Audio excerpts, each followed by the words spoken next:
Welcome everyone, I'm Mike Chalice for GamingLAGG.com, and this is Video Games on Trial, the show dedicated to holding video games and their developers responsible for the problems they may or may not have, regardless of how small. For our first episode, we take on Ubisoft's The Division, a hype train so large it could be seen from outer space, and I was one of the many conductors. I can't begin to tell you how excited I was to play an MMO-style game with third-person cover-based shooting mechanics. And after many hours of play, I can safely say that at its core, The Division is an incredibly satisfying tactical team shooter that will have you hunting for that perfect piece of gear for hours. But having said that, there are three fundamental problems that The Division suffers from. Now, before the vocal minority of the internet decides they want to start the stupid argument that there are far more than three problems, or the even thinner argument that there isn't any at all, let me remind you that this is my show, which means my opinions. And let's face it, YouTube videos are kind of a one-way street.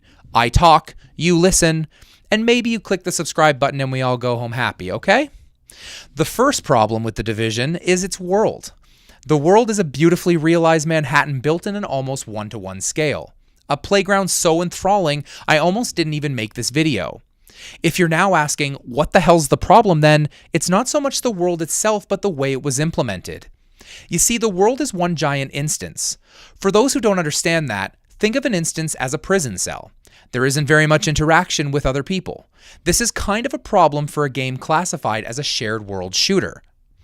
The only signs of life are small orange circles on your map, which are digital representation of players on your friends list that are currently engaged in The Division.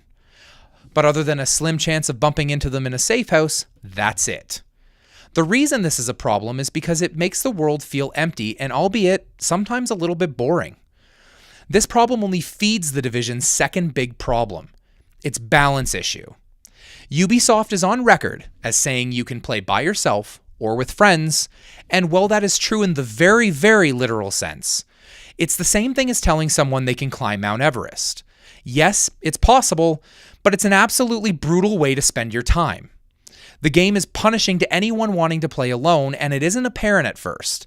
The lower level zones only have you fighting 3 or 4 enemies, which are as dumb as a sack of potatoes, and only ever seem to have pistols. But in some of the final zones, those potatoes multiply to 8 or 9, and have been exposed to gamma radiation, causing them to be genetically altered. They can now use fully automatic weapons, shotguns, and sniper rifles to precision, and on top of that, have now decided you're the reason for all of their hardships. Regardless of that though, thousands of people have reached level 30 without the help of a single person. But their experience will differ from the people who played with teams, as it is so damn apparent that this game is tailored for group play. Remember all of those super useful abilities that helped you on your quest to reach the end? Take those abilities, multiply them by 4, and add the ability to revive each other, and that is playing in a group. And I know, there is a handful of people that like the challenge of playing alone. This is partly because they think games have gotten too easy over the years, and partly because they weren't held enough as a child. Regardless of the reason though, you can't experience the full potential of The Division until you play with a team. But okay, I can get past that. Let's face it.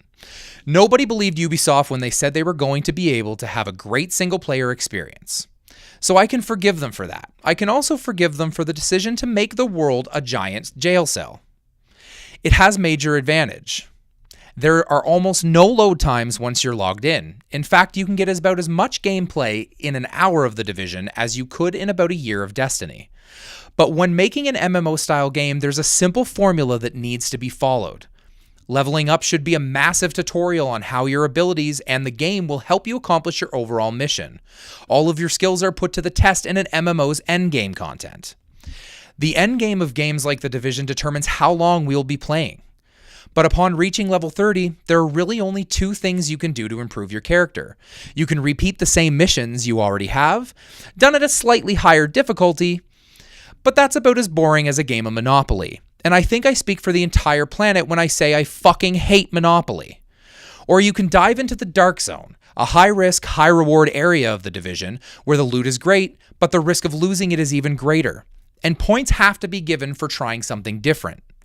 Inside the Dark Zone, you can kill anything for a chance at gear, including other players. This creates some intense but memorable moments you'll be talking about around the water cooler for months. But after a few pillaging runs into the Dark Zone, you'll be asking yourself one simple question. Why? Why am I trying to maximize my character's gear when there is nothing to use it in?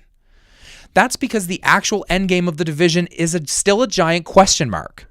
How long we play this game is riding completely on 4 words: incursion, underground, survival, and last stand. Okay, that's 5 words, but I'm not the idiot who named these expansions. Those are the titles of Ubisoft's aggressive content release schedule for 2016. And yes, it's possible the updates can be mind-blowing and have us hooked for years. But I'm not one to put all my eggs into one basket, especially when that basket doesn't exist. As for my verdict, I can't pass judgment based on promises that haven't yet been fulfilled. I can only judge the game on what's in front of me right now. This brings me to my verdict. I give Tom Clancy's The Division one Garrus voice AI computer named Isaac out of a possibly the most badass in-game map ever created, and sentence Ubisoft to make The Division their first game they don't need to make a sequel for to deliver on everything they've promised. Remember these games, Ubisoft?